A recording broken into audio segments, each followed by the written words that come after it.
Sorry about that.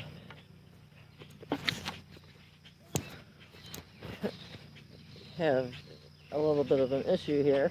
Silk's came to steal the show today. Say hi, Silk. But let me go ahead and let's see if I can get this going with what do you call that? Without the help of Silky Poo. you know, I hope you are all doing good today. This is Eve, the empty nester. Hi. I'm here in Missouri, and last night or yesterday, Reverend John O'Toole asked me a question about a restaurant, why their baked potatoes were so good. I was talking about seed potatoes yesterday and using my little heart potato, as an example. But his question really opened a can of worms. I kind of thought that it's a baked potato, and I kind of thought that maybe they put bacon grease on it before they baked it. But with you know, our easy access to all the information we need on the internet, um, I found out that the potatoes are actually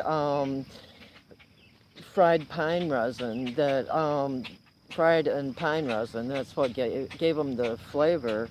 And they're an Idaho potato. And if you look up the term turpentine potatoes, Idaho Potato Commission, it tells you a lot more about it. They actually, when you first think of pine resin, you think of from a pine tree, something that is natural, something that really isn't too bad for you because I learned a lot about the benefits of the pine tree, but pine resin has many uses. It's a sealant, it's a glue, it's varnish, it's distilled into resin that promotes a better grip.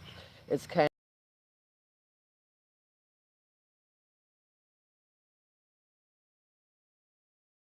of resin that they actually fry the baked potato, what looks like a baked potato in it, and then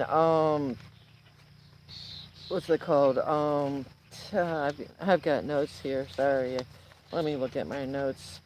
I found out too that a pine tree you can tap it for like you do a maple tree, and get maple syrup. You can get pine syrup. You can get birch syrup. Even the black walnut tree that I have in the front, you can tap it and make walnut syrup.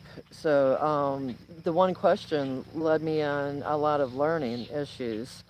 And then I found on WebMD pine extract. It's ENZOGENOL, along with vitamin C, improves memory and thinking in middle-aged men, inflammation, upper respiratory tract infections, it mild muscle pain, nerve pain, blood pressure, common colds and cough, bronchitis, and fevers. So there's medicinal uses for it too. And then the pine pollen can increase allergies or symptoms of allergies for people with asthma, even if they don't test positive for pine issues. And ethanol, what I was talking about a minute ago, is pine bark extract. Then there's also when you're tapping trees for syrup, you can get from the red maple and silver maple. You make maple syrup. You can tap a hickory tree, a birch tree, box elder, and other types of walnut trees. So I found that to be.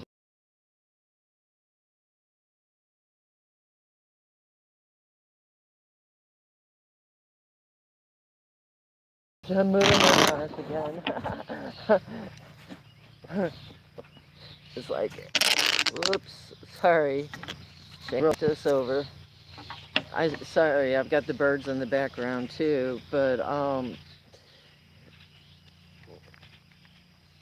let me she threw got my train of thought.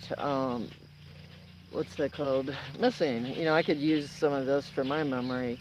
On the pine tree, all pine needles are edible. Younger needles have a milder flavor and better for cooking with. And inner pine bark is edible. Raw, boiled, fried, and roasted pine bark is the way that things are made. I found a pine cone syrup also that you can take 4 pine cones and break them apart and then take 2 cups of water and 2 cups of sugar and bring them to a boil and remove them from the heat and then take the pine cones and let them steep for about 15 minutes, stirring occasionally, or you can let them soak in the water and sugar syrup overnight to create a little stronger mix, and then strain it in a fine mesh strainer so that you don't have the particles of the pine cone itself in there. And I found this at Mother Earth News. That's a great magazine that has all kinds of information. And then you want to store it in the refrigerator if you're going to use it right away, or can it in a water bath for about 10 minutes. And it kind of looks I'm still in the room by myself. Somebody came and left. And then a pine syrup. Again, like I said before, you make it just like maple syrup. There's another recipe too.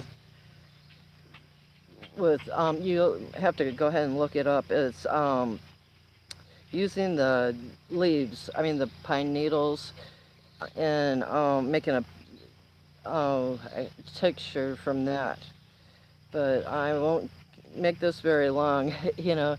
I see there's no one here to talk to, but I'll go ahead and close for now. I hope you're all doing well. And, right now, let's see, March, April, May, June, you can possibly get some early potatoes if you planted it in March and sneak some of them out of your plants and have a really nice dinner. But bye for now, sending hugs and kisses and love from Missouri.